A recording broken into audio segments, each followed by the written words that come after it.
Partner van Toes in Limburg is Roompot Vakanties.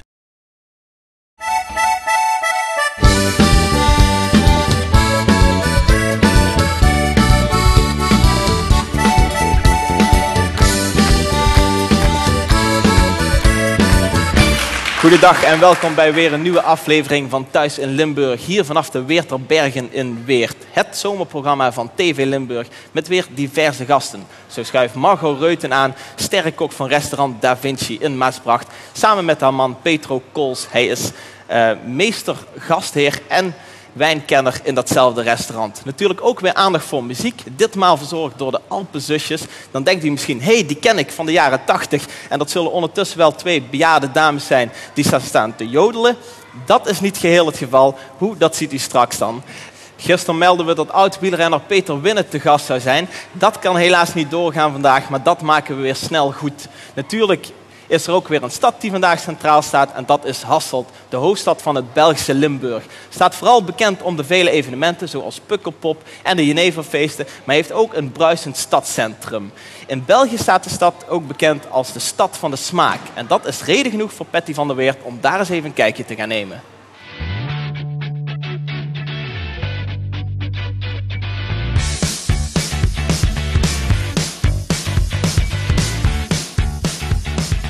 Welkom bij de Stad van de Dag. En we zijn vandaag te gast bij onze Belgische buren. En dan in de mooie stad Hasselt. En wat er in Hasselt allemaal te beleven valt, daar kom ik vandaag achter. Hallo Veerle. Hi Patty. Patty, hi. Ja, wij zijn vandaag te gast in Hasselt. En dan vraag ik me toch af wat er hier allemaal te beleven valt. Ja, Hasselt is ook gekend als hoofdstad van de smaak. Maar Hasselt is ook gekend als shoppingstad. En misschien weten heel veel Nederlanders dat wel al. En ik denk dat we gewoon wat gaan winkelen vandaag. Nou, dat klinkt toch wel heel gezellig. Dat is eigenlijk wat we allemaal heel graag doen, denk ik. Vrouwen toch, hè? Ja, vrouwen, maar mannen toch ook wel? Sommigen. Maar ik had gedacht misschien, wat mogelijk is, dat je kan een smaakroute volgen. Hier staan hele leuke adresjes in. Winkels, restaurants, tips. En elk jaar veranderen die weer. Dus elk jaar is het weer een nieuwe route. En anders kunnen we ook kijken, als we aan het rondgaan zijn en we zien een leuk winkeltje, kunnen we nog altijd ergens binnenstappen. Nou, het klinkt alsof ik een hele leuke dag tegemoet ga. Ja, heb je visakaart bij? Ja hoor, Ja, okay. Komt allemaal goed. Kom Veerle, we gaan.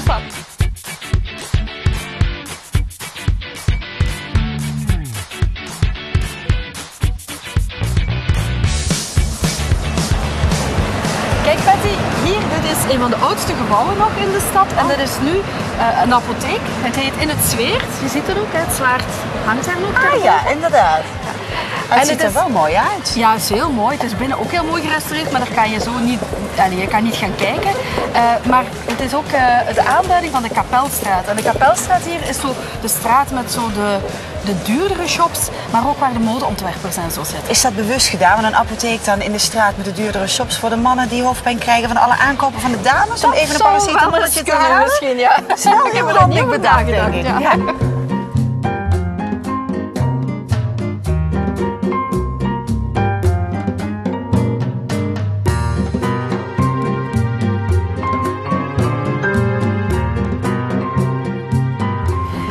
Patty, nu weer net zei, dit is een heel leuk adresje. Hier is nog de echte Hasselse speculaas op ambachtelijke wijze. Dat ziet er lekker uit. Ja. Hey, maar je kan wel zeggen dat hij lekker is, maar dan wil ik hem ook proeven. Kom op, ik trakteer. Ja, dat is goed. Hallo. Goedemiddag. Ja, ze heeft mij net verteld over echte heerlijke Hasseltse speculaas. Op ambachtelijke wijze, zei je net. En ja, ik wil hem dan ook proeven. Oh, we mogen hem zo pakken? Wat leuk. Ja. Dankjewel. En laat het jullie smaken. Ja, Lekker, hè? ja, hij is heel puur van smaak. Ook mag niet praten met volle mond, maar de speculaas van ons is heel hard. En dit is, ja, hoe moet ik zeggen? Ja, Hasselse speculaas. Het is ook speculaas, niet speculoos. Het is dikker. Je voelt amandelen en je proeft ook veel meer de boter. Boter, hè? Je proeft echt de boter. Ik heb het idee alsof die veel gezonder is dan onze speculaas. Of is dat... Nee, maar je... Fijn voor de lijn. Dat is...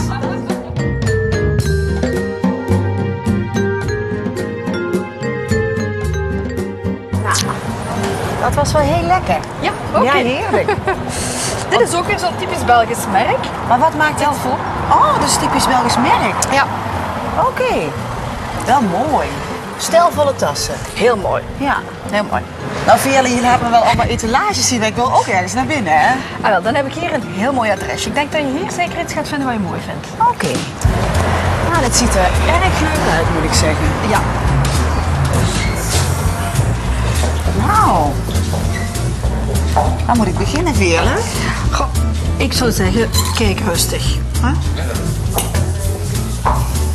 Dan? Eén setje is al compleet.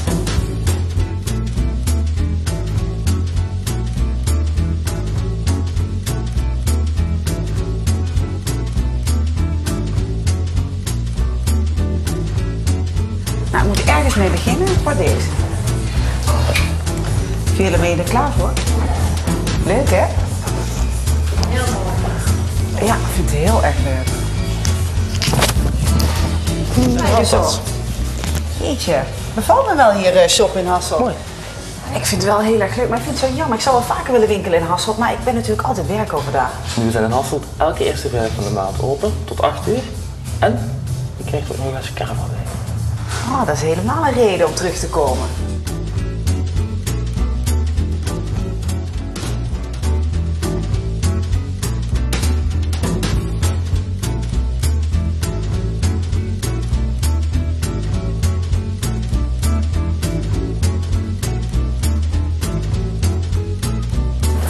Nog?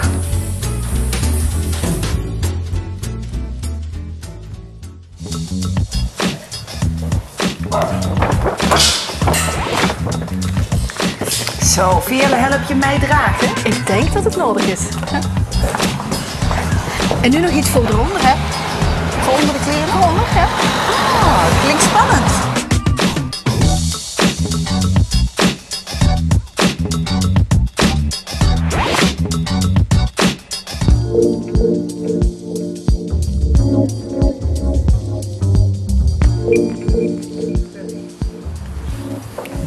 Goedemiddag mevrouw. Goedemiddag. Kan ik u helpen? Wilt u even rondkijken? Nou, deze vind ik wel heel bijzonder mooi, maar ik was eigenlijk meer op zoek naar iets lichtere kleuren. Iets Echt lichtere voor de kleurtje. zomer. Nou, de nieuwste kleurtjes zijn eigenlijk wel blauw, Ja, geel, Die paars. vind ik echt heel erg mooi, ja. Het is natuurlijk te zien waar u het graag onder draagt, maar Nou, ik heb iets lichtblauw gekocht, dus dit zou dat is heel het goed kunnen. modelletje.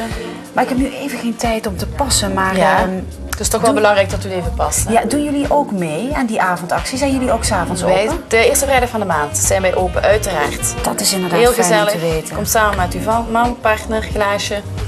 Maak er een gezellige avond van. Ja, het klinkt allemaal gezellig. Overal is er wat te drinken hier in Hasselt. Zeker, ja. Mooi, maar dan kom ik een ander keertje terug. Maar ik kijk nog heel even ook naar de badkleding. Zeker.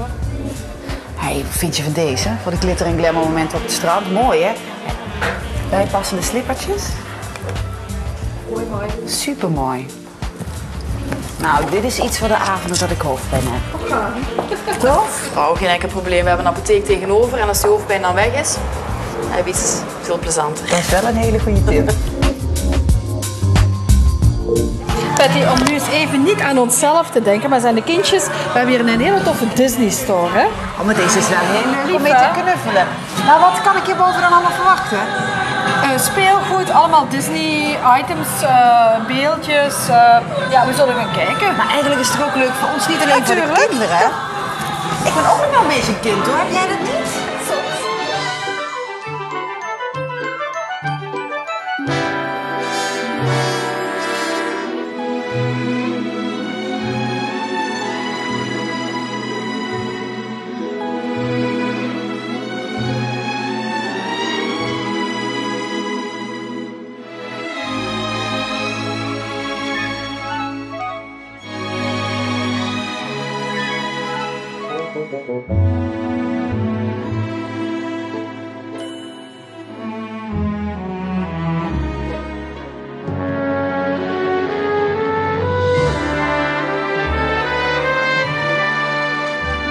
Ik vind ze wel heel erg leuk allemaal.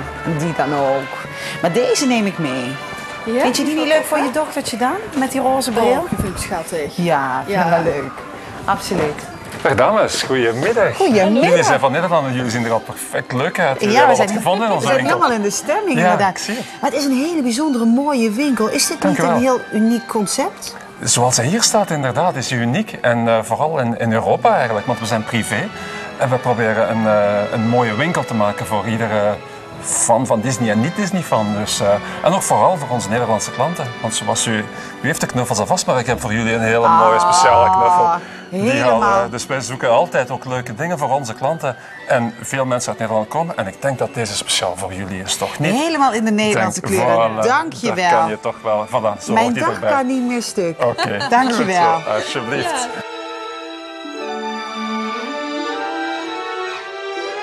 Patty, ken je deze nog? Van de Muppet Show, Ja. hè? Leuk. Mana, mana. Mana, mana. Oh, heerlijk zo. Nou, Veerle, ik ben goed geslaagd tot nu toe, maar ik kan niet thuiskomen zonder iets van mijn man gekocht te hebben. We hebben ook heel toffe zaken voor de mannen nog. Dit is bijvoorbeeld een heel tof liedje. Oké, nou dan kom maar snel even kijken. Dit vind ik echt wel heel geschikt. Jasje erbij misschien? Nou ja, deze vind ik dan ook wel heel erg leuk. Ja, en zeker met zo'n sweater erbij, hè? Stoer en dan toch weer even net dat casual. Ja, leuk.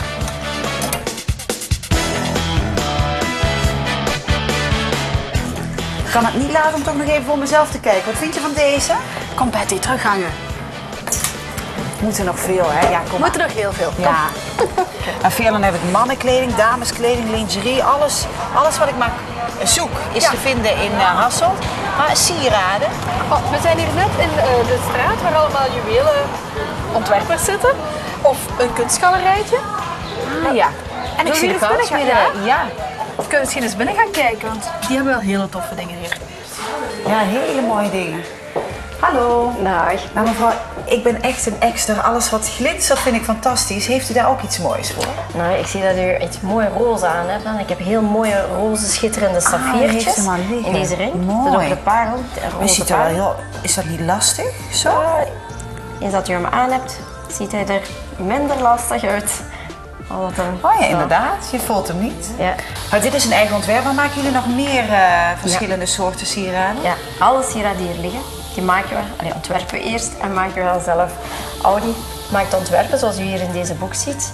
Ja, dat zijn allemaal tekeningen die met de hand getekend zijn, met potlood en Kan aquarel. ik ook mijn wensen aangeven dat jullie daar iets moois van maken? Absoluut, we hebben wel onze stijl die we handhaven. Maar denk ik, elke vraag is voor de interpretatie vatbaar. Ja, mooi. Ja, dit zijn wel echt hele bijzondere sieraden, hè?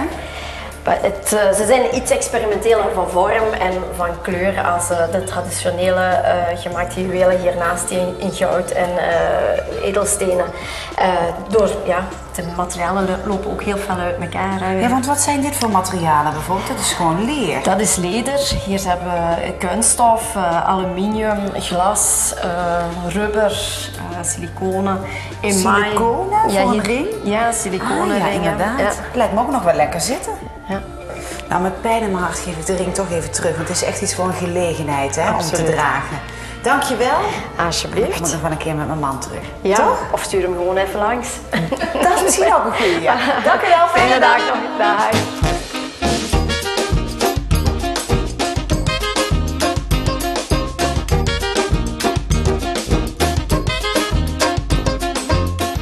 Het lijkt wel alsof ik midden in Saint-Tropez zit. Dit is echt zo'n loungebar. Zou ik niet 1, 2, 3 verwachten midden in de stad. Nee, maar het is eigenlijk gewoon een leuk ding voor in de zomer ook. Wat we opgestart is ook heel nieuw, die is kerstvers klaar.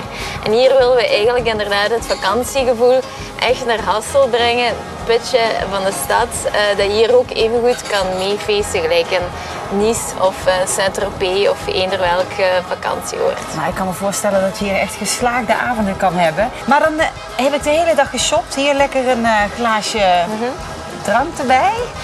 En dan? En dan kun je overnachten als je wilt. Ook alle hotels in Hasselt. Hasselhotel dus ook. We hebben een actie speciaal voor diegenen die Hasselt voor langere tijd willen bezoeken. Dus als jullie 2 nachten op rij boeken, dat mag donderdag en vrijdag zijn, of vrijdag op zaterdag, dan is de kamer op vrijdag aan de helft van de prijs. En hoe lang loopt die actie dan? Eigenlijk elke vrijdag, zolang als hospitality ook zal duren, dus jaar in jaar uit. Elke vrijdag, eerste vrijdag van de maand. Dat klinkt heel erg goed. Nou, wij waren vorig jaar al bij jullie te gast. En voor de mensen thuis om heel even een indruk te krijgen hoe mooi de kamers hier zijn. Kijk maar even mee.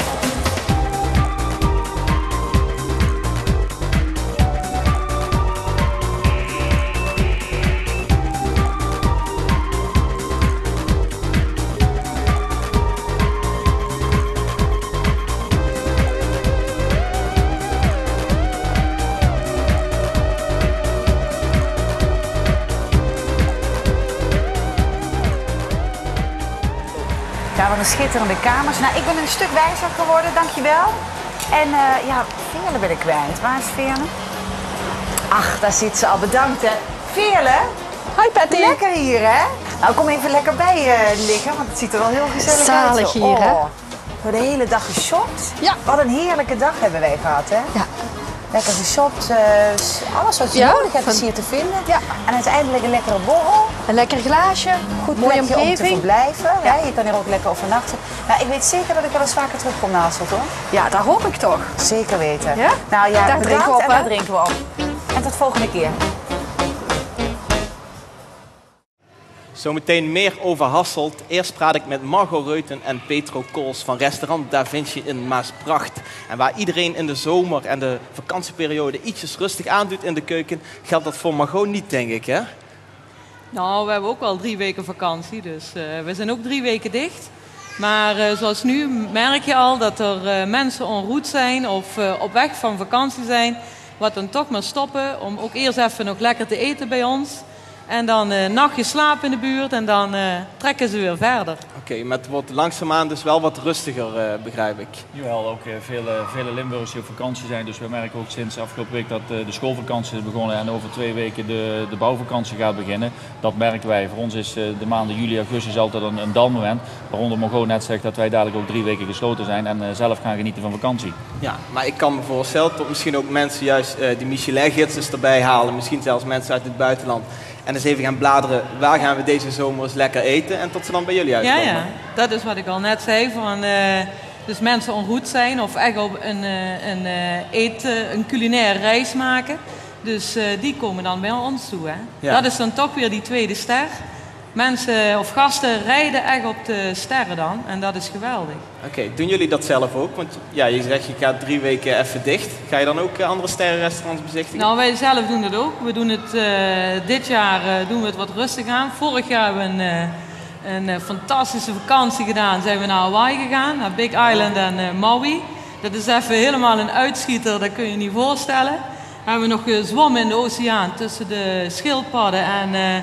heb ik midden in de oceaan een oersijs op mijn hand. Vroeger maakte je daar een saus van. Ja, ik wou zeggen, wat dacht je, dit zal lekker smaken? Ja. Maar dat mag nu niet meer. Dat mag niet. Dus, maar het is wel heel bijzonder. Dus dan maak je hele andere dingen mee. En als je dan weer terug bent, dan gaat er zoveel door je heen. Krijg je veel inspiratie. Ja. En daarna zijn we 1,5 week in Napa geweest en daar hebben we een rondreis gemaakt van San Francisco bezocht. En dan ga je ook kijken naar je collega's die 1 of 2 sterren hebben. En daarna hebben we 1 of 2 dagen rondgereisd, wat wineries bezocht die ons aanspraken. En als je terugkomt krijg je er een beeldvorming van en dan krijg je ook gigantisch veel nieuwe inspiratie door. Ja. En dit jaar doen we het wat rustiger aan. Ja, dit jaar gaan jullie wel weg, toch? Ja, we moeten wat dingen ook nog thuis regelen. En dan gaan we richting Schwarzwald en richting mijn zus, die woont in Zwitserland. Daar toeven we een paar dagen. Kan Pedro nog wat afkicken van het fietsen. En niet vergeten, de laatste week gaan we toch 2 dagen op en neer naar het noorden van Spanje, naar mevrouw Arsak, een 3-sterrenchef, vrouwelijke 3-sterrenchef, die Margot een paar weken geleden, of begin deze maand, heeft ontmoet in Zwolle. En wij gaan er vereren met een bezoekje en dan vliegen we gewoon 2 dagen heen en dan weer terug. Dan ben je toch weer beroepsmatig bezig, maar het zit wel in een luchtig vakantiejasje, zo moet je dat gewoon zien. Maar ik denk ook dat je daar wat inspiratie probeert op te doen en misschien zelfs wat technieken van haar probeert mee te krijgen. Kijken wat zij doet en dan weer geïnspireerd terugkomen en dan omzetten natuurlijk in je eigen keuken. Ja. Hoe moeilijk is dat? Of is dat helemaal niet moeilijk? Nee, we kunnen ook genieten de komende tijd van een heerlijke barbecue of een frietje met of een lekker koud peeltje of hele simpele dingen. Dus het is niet altijd moeilijk. Nee. En ze denken wel altijd als we ergens binnenkomen dat ze voor ons in het gereel moeten springen. Ze moeten gewoon binnen hun formule gewoon hun best doen en dan kunnen we optimaal van genieten. Ja, zo kan het frietje met ook heerlijk zijn, als ze maar goed bereid is. Ja, als ze maar goed bereid is. Ja. Ja, misschien met een lekker glaasje wijn erbij, want dat kan. Jij bent een echte wijnkenner. Nou goed, wijnkenner, ja zeker. Het is natuurlijk iets, wijn, eten en drinken is een lifestyle geworden en wijn is er absoluut een onderdeel van geworden. En je kunt inderdaad zoveel combineren, maar we hebben ook wel eens momenten dat we een frietje met eten met vrienden met een hele bijzondere wijn. Of soms zitten we aan een heel delicaat gerecht met een heel simpel glas. Ja. Maar het is gewoon het moment. En weet je, dus wijn moet je delen en wijn moet je tot je nemen. Maar je moet het ook, je moet er niet te veel in doordraaien. Het is lekker of het is niet lekker in de context waar je zit en het moment waar je bent, met wie, dat is heel belangrijk. Ja, precies. Maar vooral nu, als het zo lekker weer is, hè, waar we toch al nu van mogen genieten. Een ja, glaasje absoluut. champagne of een glaasje rosé. Heel graag. Dat is altijd goed, hè? Ja. En dit jaar dus Zwitserland. Wat denk je daar aan te treffen? Hoe is die Zwitserse keuken?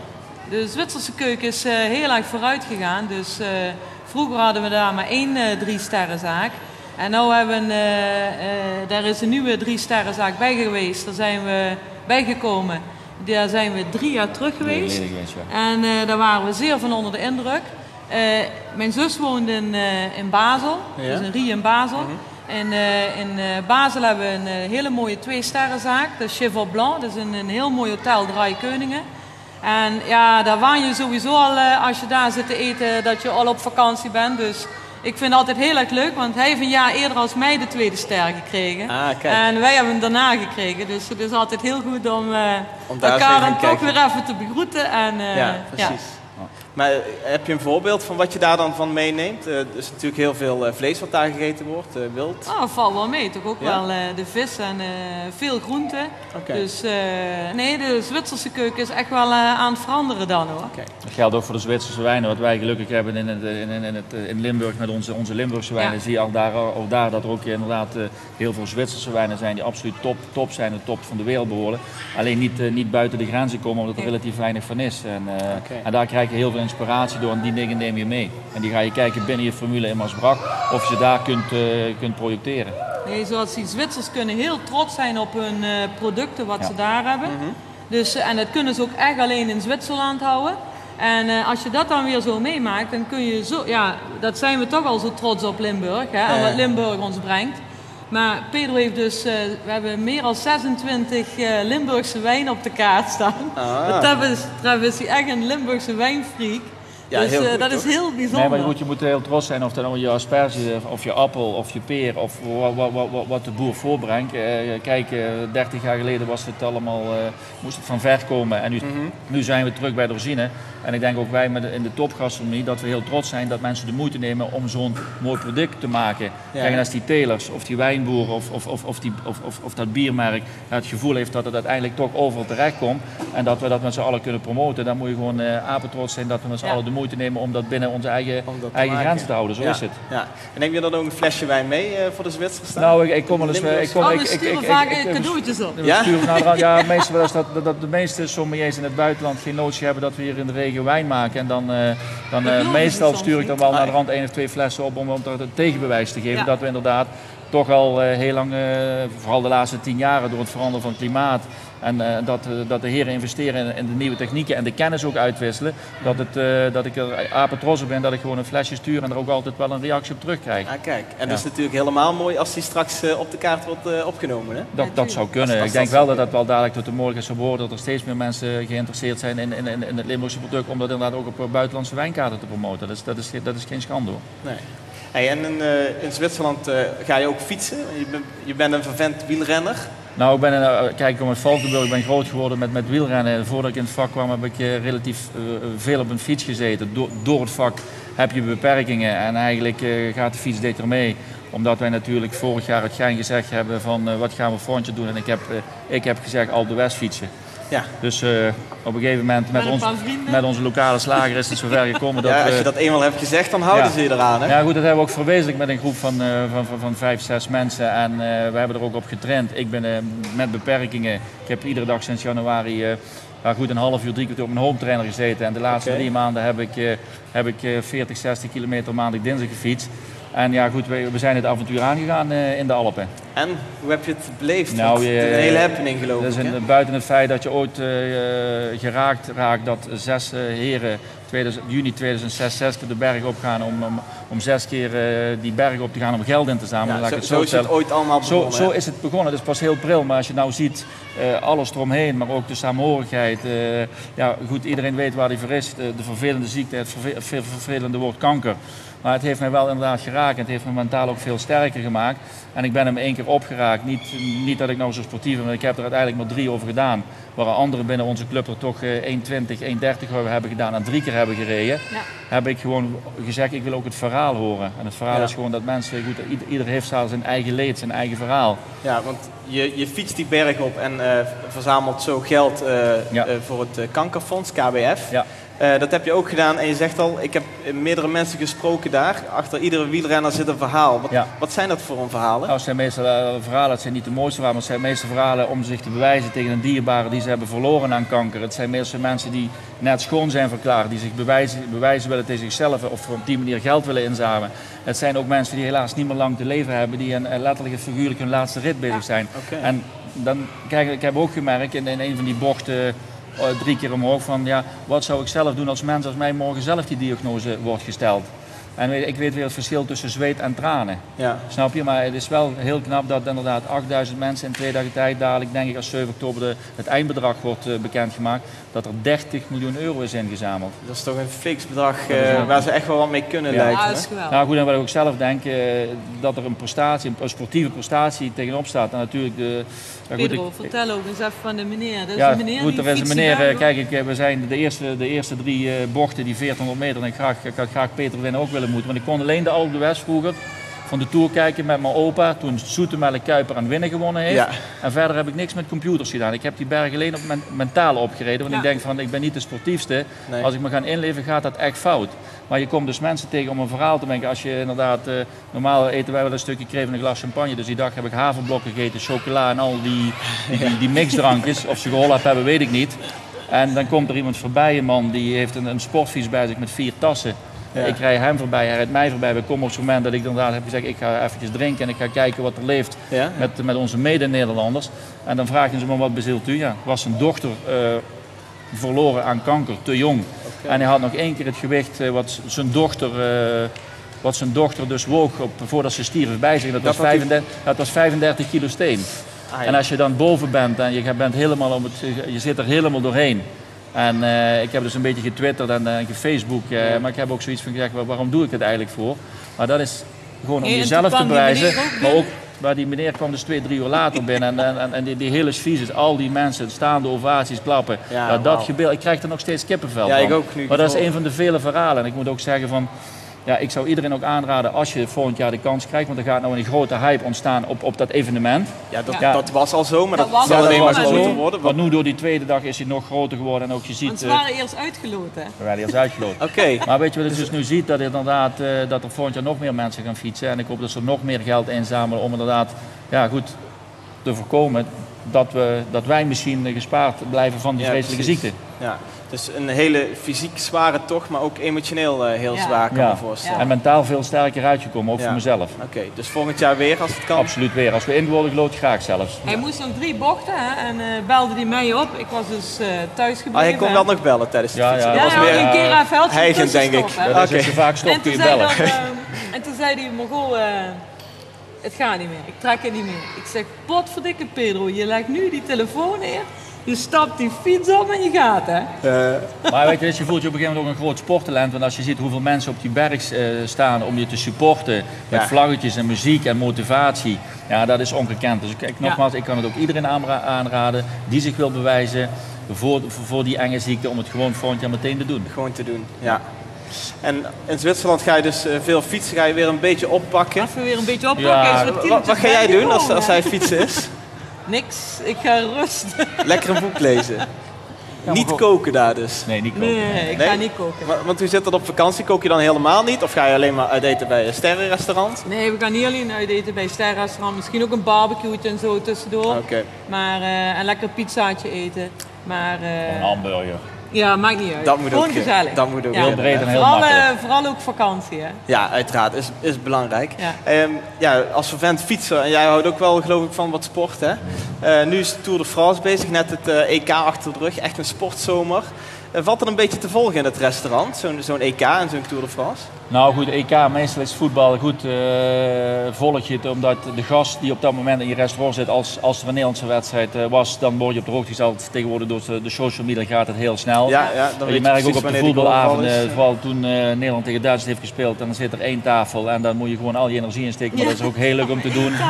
En ja goed, aan de ene kant zie je gewoon dat het wel leeft, maar naarmate dat het Nederlands elftal uit zo'n toernooi is, zwakt het ook ook af en dan zie je de drukte weer op dat soort avonden dichtnoemen. Dus dat is voor jullie soms wel handig als ze vroeg... Nou, ik vond het helemaal niet leuk. Nee? Nee, niet voor de radiogevoel niet. En nou wielrennen, dat kijk je inderdaad s'avonds als je thuis komt in de herhalingen op Eurosport of Mars Meets in zijn slotprogramma. En de dag erna de krant te lezen. En af en toe tussen de radio luisteren. Zo blijf je op de hoogte van alle sportevenementen. Of het nou tennis is of EK of dadelijk de Olympische Spelen. Maar zo voed je je met kennis. Is wel te volgen dus. Het is wel te volgen, absoluut. Ja.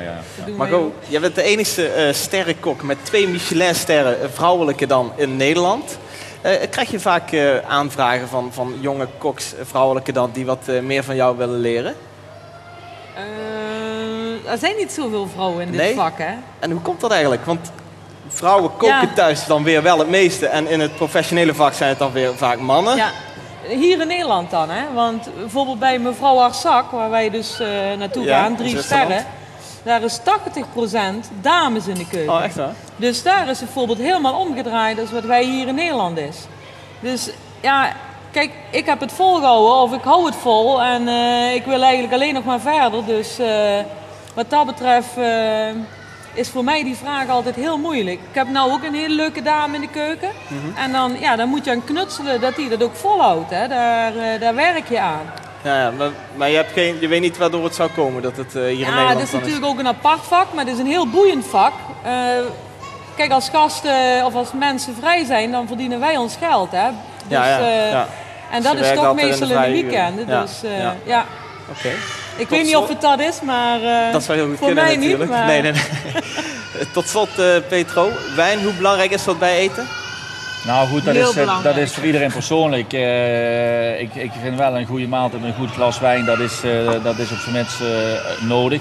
Goed, mensen die gewoon iets anders willen drinken, daar heb ik ook heel veel respect voor. En je ziet weer een hele tendens uit België komen dat er weer heel veel biersoorten gepromoot worden bij eten en ook in de topgastronomie. Maar goed, daar moet je voor openstaan. Maar ik denk een goed glas wijn met een mooi stukje vis of vlees is niet te versmaden. Okay, nou, dank in ieder geval voor jullie komst hier, Margot en Petro van restaurant Da Vinci in Maasbracht. Dankjewel. Misschien tijd voor even een wijntje erbij te pakken dan maar. Want hier zijn namelijk de Alpenzusjes met het nummer Naar voren, naar achteren.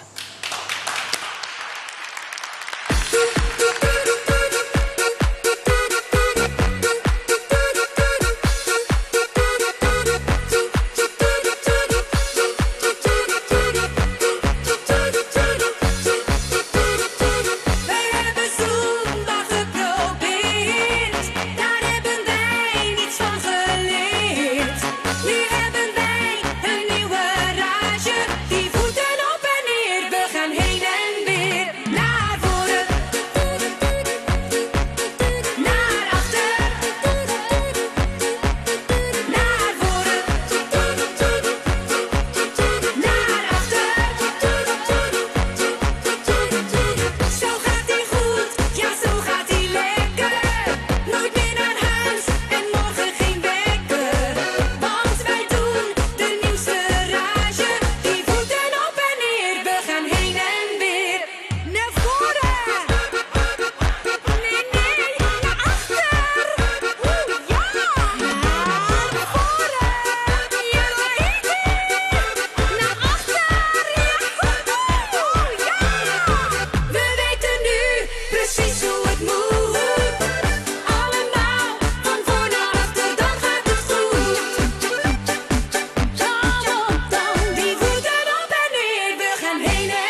Partner van Toes in Limburg is Roompot Vakanties.